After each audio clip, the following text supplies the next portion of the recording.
Today we have a lot of servers on our bench to be delivered and installed.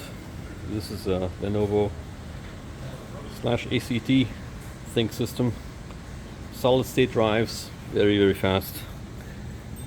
And of course, always redundant power supplies, which is very important. In case one power supply goes, the machine still keeps on running. That's what a server is all about. Redundancy, so that your business never has to shut down. Let's walk over to the other one. So that is a very similar unit. Again, redundant power supply. And this is a beautiful machine too. Very similar. Let's actually see what happens when you take one cable out of the power supply.